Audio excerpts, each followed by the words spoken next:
സുധിയുടെ കാര്യം ഓർത്ത് ടെൻഷൻ അടിക്കുന്ന ശ്രുതിയുടെ അടുത്തേക്ക് രവീന്ദ്രനും അച്ചമ്മ എത്തുന്നു. തുടർന്ന് ശ്രുതി എവിടെയെന്ന് തിരക്കുമ്പോൾ ശ്രുതി ഒരു ഡീലറെ കാണാൻ പോയി എന്ന് ശ്രുതി അവരോട് കള്ളം പറയുന്നു.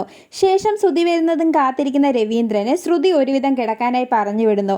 പിന്നീട് ആനന്ദ് ശ്രുതിനെ വിളിച്ച് ശ്രുതിയെപ്പറ്റി അന്വേഷിക്കുമ്പോൾ ശ്രുതിയെ തട്ടിക്കൊണ്ടു പോയവരെ പറ്റി യാതൊരു വിവരവുമില്ലെന്നും അന്വേഷിക്കുന്നുണ്ടെന്നും ശ്രുതി പറയുന്നു.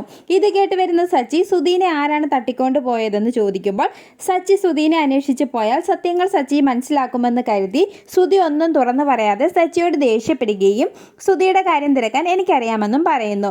തുടർന്ന് എല്ലാവരും അവിടേക്ക് എത്തുന്നതോടെ ശ്രുതിനെ ആരോ തട്ടിക്കൊണ്ടുപോയെന്ന് സച്ചി എല്ലാവരോടും പറയുന്നു. ശേഷം അച്ചമ്മയുടെ ഭീഷണിയെ തുടർന്ന് പാർക്കിൽ വെച്ച് ശ്രുതിനെ ആരോ തട്ടിക്കൊണ്ടുപോയി എന്നും ആരാണ് തട്ടിക്കൊണ്ടുപോയതെന്ന് എനിക്കറിയില്ലെന്നും ശ്രുതി പറയുന്നു. തുടർന്ന് ഇത്ര നേരം ആരോടും പറയാതിരുന്നതിന് എല്ലാവരും ശ്രുതിനെ കുറ്റപ്പെടുത്തുന്നു.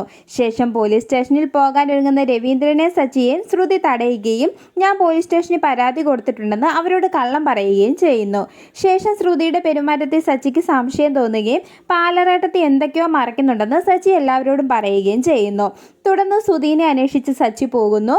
പിന്നീട് സച്ചി ശ്രുതിനെ അന്വേഷിച്ച് പരക്കം പായുകയും ഗ്രൂപ്പുകളിലേക്ക് മെസ്സേജ് അയക്കുകയും ചെയ്യുന്നു. ഇതിനിടയിൽ വിഷമിച്ചിരിക്കുന്ന ശ്രുതിനെ എല്ലാവരും ചേർന്ന് ആശ്വസിപ്പിക്കുന്നു. തുടർന്ന് ശ്രുതിയുടെ കാര്യം അറിയാനായി ശ്രീകാന്ത് സ്റ്റേഷനിലേക്ക് വിളിക്കുമ്പോൾ ടെൻഷൻ അടിച്ചു നിൽക്കുന്ന ശ്രുതിയെ കാണിച്ച് എപ്പിസോഡ് അവസാനിക്കുന്നു.